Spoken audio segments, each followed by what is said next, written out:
ಸಣ್ಣ ಪುಟ್ಟ ವ್ಯಾಪಾರಿಗಳಿಗೂ ವಾಣಿಜ್ಯ ತೆರಿಗೆ ಇಲಾಖೆಯಿಂದ ನೋಟಿಸ್ ಬಂದಿರೋ ವಿಚಾರಕ್ಕೆ ಸಂಬಂಧಪಟ್ಟ ಹಾಗೆ ಈಗ ಸಿಎಂ ಅಂಗಳಕ್ಕೆ ಈ ಟ್ಯಾಕ್ಸ್ ನೋಟಿಸ್ ವಿವಾದ ತಲುಪಿದೆ. ವಾಣಿಜ್ಯ ತೆರಿಗೆ ಇಲಾಖೆ ಅಧಿಕಾರಿಗಳ ಜೊತೆಗೆ ಸಿಎಂ ಇವತ್ತು ಸಭೆ ನಡೆಸುತ್ತಾರೆ. ಏನು ಸಣ್ಣ ಪುಟ್ಟ ವ್ಯಾಪಾರಿಗಳಿಗೆ ಯುಪಿಐ ಟ್ರಾನ್ಸಾಕ್ಷನ್ಸ್ಗೆ ಸಂಬಂಧಪಟ್ಟ ಹಾಗೆ ನೋಟಿಸ್ ನೀಡಲಾಗಿದೆ ತೆರಿಗೆ ಕಟ್ಟಬೇಕು ಅಂತ ಆ ವಿಚಾರವಾಗಿ ಇಂದು ಮಧ್ಯಾಹ್ನ 3 ಗಂಟೆಗೆ ಸಿಎಂ ನಿವಾಸ ಕಾವೇರಿಯಲ್ಲಿ ಸಭೆ ನಡೆಯುತ್ತೆ.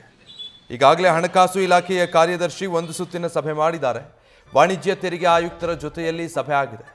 ಸಾಧಕ ಬಾಧಕಗಳ ಬಗ್ಗೆ ಅಧಿಕಾರಿಗಳು ಈಗಾಗಲೇ ಒಂದು ಸುತ್ತು ಚರ್ಚೆ ನಡೆಸಿದ್ದಾರೆ. ಇವತ್ತು ಮುಖ್ಯಮಂತ್ರಿಗಳ ಜೊತೆಗೆ ಈ ಸಭೆಯಲ್ಲಿ ಭಾಗಿಯಾಗಿ ಮತ್ತೆ ಅದಕ್ಕೆ ಸಂಬಂಧಪಟ್ಟಂತ ಮಾಹಿತಿಗಳನ್ನು ಹಂಚಿಕೊಳ್ಳಲಿದ್ದಾರೆ.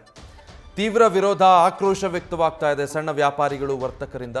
ಕಾರ್ಮಿಕರ ಪರಿಷತ್ನಲ್ಲಿ ಇದಕ್ಕೆ ಸಂಬಂಧಪಟ್ಟ ಹಾಗೆ ಸಭೆ ನಡೆಸಿ ತೀವ್ರ ಆಕ್ರೋಶ ವ್ಯಕ್ತಪಡಿಸಿದ್ದಾರೆ. ಇದೇ ಜುಲೈ 25ಕ್ಕೆ ಫ್ರೀಡಂ ಪಾರ್ಕ್ನಲ್ಲಿ ಪ್ರತಿಭಟನೆ ಮಾಡ್ತೀವಿ ಅಂತ ಕೂಡ ಕಾರ್ಮಿಕರು ಮುಂದಾಗಿದ್ದಾರೆ. ಇನ್ಮುಂದೆ ನಾವು ಸ್ಕ್ಯಾನರ್ಗಳನ್ನು ಬಳಸೋದೇ ಇಲ್ಲ ಅಂತ ಆಕ್ರೋಶ ವ್ಯಕ್ತಪಡಿಸ್ತಿದ್ದಾರೆ.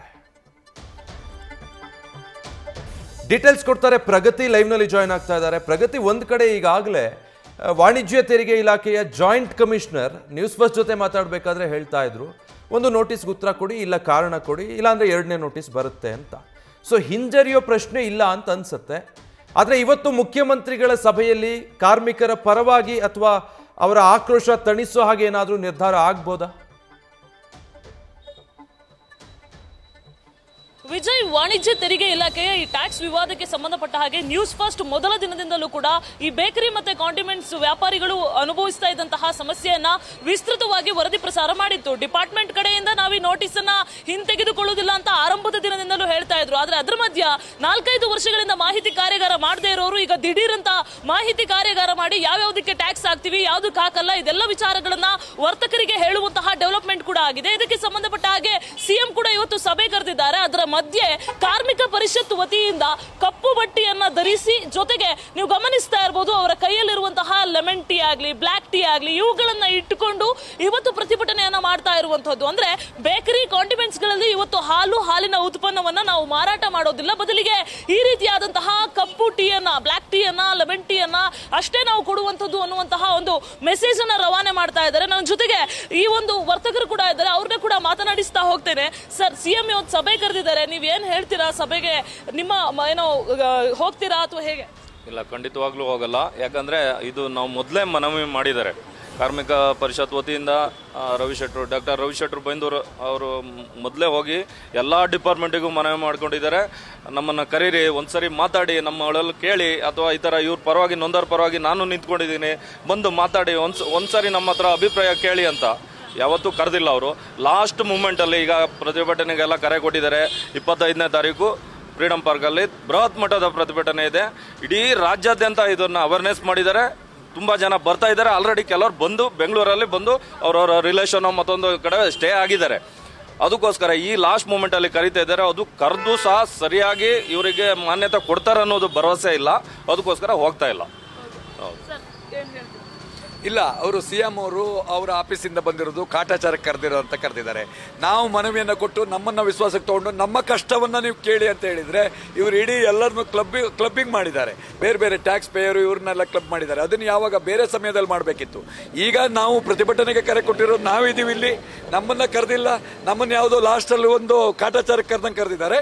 ಈ ಸಭೆಗೆ ನಾವು ಹೋಗಲ್ಲ. ಯಾಕಂದರೆ ನಾವು ಸಿಎಂ ಹತ್ರ ಹೋಗಿ ಸಮಯ ಹಾಳು ಮಾಡಿಕೊಂಡು ಒಂದು ಅರ್ಧ ಟೀ ಕುಡ್ಕೊಂಡು ಒಂದು ಫೋಟೋ ತೆಗೆಸ್ಕೊಂಡು ಬರಕ್ಕೆ ಹೋಗುವಂಥ ಇದಕ್ಕೆ ಕರೆದಿಲ್ಲ. ನಾವು ನಮ್ಮ ಕಷ್ಟವನ್ನ ಈ ನಾಡಿನ ದೊರೆಯಲ್ಲಿ ಹೇಳ್ಕೋಬೇಕಂತ ಹೇಳ್ಬಿಟ್ಟು ನಾವು ಅವ್ರನ್ನ ಸಭೆ ಕರೀರಿ ಅಂತ ಹೇಳಿದ್ದು. ಎಲ್ಲರನ್ನೂ ಕರೆದ ಸಂದರ್ಭದಲ್ಲಿ ನಮಗೆಲ್ಲ ಅವಕಾಶ ಸಿಗ್ತದೆ, ನಾವೆಲ್ಲಿ ಮಾತಾಡೋಕ್ಕಾಗುತ್ತೆ. ಕೆಲವರು ಹೇಳ್ತಾರೆ ನಾವು ಟ್ಯಾಕ್ಸ್ ವ್ಯಾಪ್ತಿಗೆ ಬರ್ತೀವಿ, ನಾವು ಟ್ಯಾಕ್ಸ್ ಕಟ್ತೀವಿ ಅಂತ ಹೇಳ್ತಾರೆ. ನಾವು ಕಟ್ಟೋಕ್ಕಾಗಲ್ಲ. ಅವ್ರ ಮಧ್ಯೆ ನಾವು ಹೋಗಿ ಕ್ಲಬ್ ಮಾಡ್ಲಿಕ್ಕಾಗಲ್ಲ. ನಮ್ಮನ್ನ ವಿಶೇಷವಾಗಿ ಸಪ್ರೇಟಾಗಿ ಕರಿಬೇಕು. ಸಪ್ರೇಟಾಗಿ ಕರೆದು ಮಾತಾಡ್ತೀವಿ ಅನ್ನೋದು ನಮ್ಮ ಬೇಡಿಕೆ ಆಗಿತ್ತು. ಅದಕ್ಕೆ ಒಪ್ತಾ ಇಲ್ಲ. 25ನೇ ತಾರೀಕು ಇವತ್ತು ಸಾಂಕೇತಿಕವಾಗಿ ಏನು ಬ್ಲ್ಯಾಕ್ ಟೀ ಮತ್ತು ಕಪ್ಪು ಪಟ್ಟಿಯನ್ನು ನೀಡುವ ಮುಖಾಂತರವಾಗಿ ಎಲ್ಲ ಬೇಕರಿ ಕಾಂಡಿಮೆಂಟ್ಸ್ಗಳು ಭಾಗಶಃ ಕರ್ನಾಟಕದಲ್ಲಿ ಯಶಸ್ವಿಯಾಗಿದೆ. ಇದು ಸಂಪೂರ್ಣವಾಗಿ ನಾಳೆ ಕೂಡ ಇದು ಮುಂದುವರಿತದೆ. ನಾಡ್ದು 25ನೇ ತಾರೀಕು ಅಂಗಡಿ ಮುಂಗಟ್ಟುಗಳನ್ನು ಬಂದ್ ಮಾಡಿ ಏನು ಪ್ರತಿಭಟನೆ ಇದೆಯೋ ಲಕ್ಷಾಂತರ ಜನ ಸೇರಿ ಸರ್ಕಾರಕ್ಕೆ ಅಲ್ಲಿ ಉತ್ತರ ಕೊಡ್ತೀವಿ. ಇನ್ನು ನಾನು ಒಂದು ಬೇಕರಿ ಮುಂಭಾಗದಲ್ಲೇ ಇದ್ದೇನೆ. ಇಲ್ಲೂ ಕೂಡ ನಿಮಗೆ ತೋರಿಸ್ತಾ ಹೋಗುವಂತಹ ವಿಜುವಲ್ಸ್ ಅನ್ನ ತೋರಿಸ್ತಾ ಹೋಗುವಂತಹ ಪ್ರಯತ್ನ ಮಾಡ್ತೀನಿ. ನೀವು ದೃಶ್ಯದಲ್ಲಿ ಗಮನಿಸ್ತಾ ಇರಬಹುದು, ಇಲ್ಲಿ ಲೈನ್ ಆಗಿ ಈ ರೀತಿಯಾಗಿ ಟೀಗಳನ್ನ ಇಡ್ತಾ ಹೋಗಿದ್ದಾರೆ. ಯಾವುದೇ ರೀತಿಯಾಗಿ ಹಾಲಿನ ಉತ್ಪನ್ನವನ್ನ ನಾವು ಮಾರಾಟ ಮಾಡೋದಿಲ್ಲ, ಅದ್ರ ಜೊತೆಗೆ ನೋ UPI ಓನ್ಲಿ ಕ್ಯಾಶ್ ಅಂತ ಹೇಳಿದ್ದಾರೆ. ಯಾಕಂದ್ರೆ ಇವ್ರಿಗೆ ಅಷ್ಟು ಲಕ್ಷಗಟ್ಟಲೆ ನೋಟಿಸ್ ಬಂದಿದೆ, ಅವ್ರು ಬೇಸತ್ತು ಹೋಗಿದ್ದಾರೆ. ಅವ್ರನ್ನ ಕೂಡ ಮಾತಾಡಿಸ್ತಾ ಹೋಗ್ತೀನಿ. ಸರ್, ಏನ್ ಹೇಳ್ತೀರಾ? ಏನು ಹೇಳ್ತಾ ಇಲ್ಲ ಮೇಡಮ್, 21ರಿಂದ ನೋಟಿಸ್ ಕಳಿಸಿದ್ದಾರೆ. ಅದನ್ನೆಲ್ಲ ವಾಪಸ್ ತಗೊಳ್ಬೇಕು. ಮುಂದೆ ಏನೇನಿದೆ ಕಾನೂನು ರೀತಿಯಾಗಿ ನಾವು ಮಾಡ್ಕೊಂತೀವಿ. ಅದೇನು ನಾವು ಏನು ತೊಂದರೆ ಇಲ್ಲ. ಅದಕ್ಕೋಸ್ಕರ ಇವತ್ತು ಹಾಲಿನ ಉತ್ಪನ್ನ ಯಾವುದನ್ನೂ ಮಾರ್ತಾ ಇಲ್ಲ ನಾವು. ಅದರಿಂದನೇ ಹಾಲು, ಬ್ರೆಡ್, ಬನ್ನು ಮಾರೋದ್ರಿಂದ ಲಕ್ಷಗಟ್ಟಲೆ ಟ್ಯಾಕ್ಸ್ ಕಟ್ಟಿ ಅಂತ ನೋಟಿಸ್ ಕಳಿಸಿದ್ದಾರೆ. ಅದರಿಂದ ಅದನ್ನೆಲ್ಲ ಇವತ್ತು 2 ದಿವಸ ಮಾಡಲ್ಲ. 25ನೇ ತಾರೀಕು ಫ್ರೀಡಂ ಪಾರ್ಕಲ್ಲಿ ಪ್ರತಿಭಟನೆ ಮಾಡ್ತೀವಿ. ಎಷ್ಟು ಲಕ್ಷ ನೋಟಿಸ್ ಬಂದಿದೆ? ಎಷ್ಟು ಸಮಸ್ಯೆ ಆಗ್ತಿದೆ? ನನಗೆ 30 ಲಕ್ಷ ನೋಟಿಸ್ ಬಂದಿದೆ. ಅದನ್ನ ನೋಡಿ ಎಲ್ಲ ಮನೆಯವರೆಲ್ಲ ಬೆಚ್ಚಿ ಬಿದ್ದಿದ್ದಾರೆ. ಇದು ಎಲ್ಲಿಂದ ಕಟ್ಟೋದು ಮೇಡಮ್? ನಮ್ಮ ಡೆಲ್ಲಿ 1,000 ಸಾವಿರ ದುಡಿಯೋದೇ ಕಷ್ಟ. ಬಾಡಿಗೆ, ಅಂಗಡಿ ಬಾಡಿಗೆ ಕಟ್ಕೊಂಡು, ಹುಡುಗರ ಸಂಬಳ ಕೊಟ್ಕೊಂಡು, ಈ ಕರೆಂಟ್ ಬಿಲ್ ಕಟ್ಕೊಂಡು 1 ಸಾವಿರ ಉಳಿಸೋದೇ ಕಷ್ಟ. ಅದರಲ್ಲಿ ಲಕ್ಷ ಕಟ್ಟಿ 30 ಕಟ್ಟಿ 40 ಲಕ್ಷ ಕಟ್ಟಿ ಅಂದರೆ ಎಲ್ಲಿಂದ ಕಟ್ಟೋದು ಮೇಡಮ್ ನಾವು? ಇದು ಇಲ್ಲಿರುವಂತಹ ಬೇಕರಿ ಓನರ್ಸ್ ಹೇಳ್ತಾ ಇರುವಂತಹ ಮಾತು. ಒಟ್ಟಾರೆಯಾಗಿ ಇವತ್ತು ಯಾವುದೇ ಬೇಕರಿಯಲ್ಲೂ ಕೂಡ ನಾವು ಹಾಲು ಮತ್ತೆ ಹಾಲಿನ ಉತ್ಪನ್ನವನ್ನ ಮಾರಾಟ ಮಾಡೋದಿಲ್ಲ, ಬದಲಿಗೆ ಈ ರೀತಿಯ ಬ್ಲಾಕ್ ಟೀ ಆಗಲಿ ಅಥವಾ ಲೆಮನ್ ಟೀ ಆಗಲಿ ಇವುಗಳನ್ನ ಮಾರಾಟ ಮಾಡ್ತೀವಿ. ಸಾಂಕೇತಿಕವಾಗಿ ನಡೆಸ್ತಾ ಇರುವಂತಹ ಈ ಪ್ರತಿಭಟನೆಗೆ ನಮ್ಮ ಬೆಂಬಲವನ್ನ ಸೂಚಿಸ್ತೀವಿ.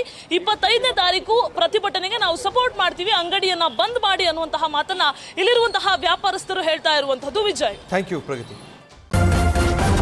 ನ್ಯೂಸ್ ಫಸ್ಟ್, ನಿರ್ಭೀತಿಯಿಂದ ನಿಮ್ಮ ಪರವಾಗಿ.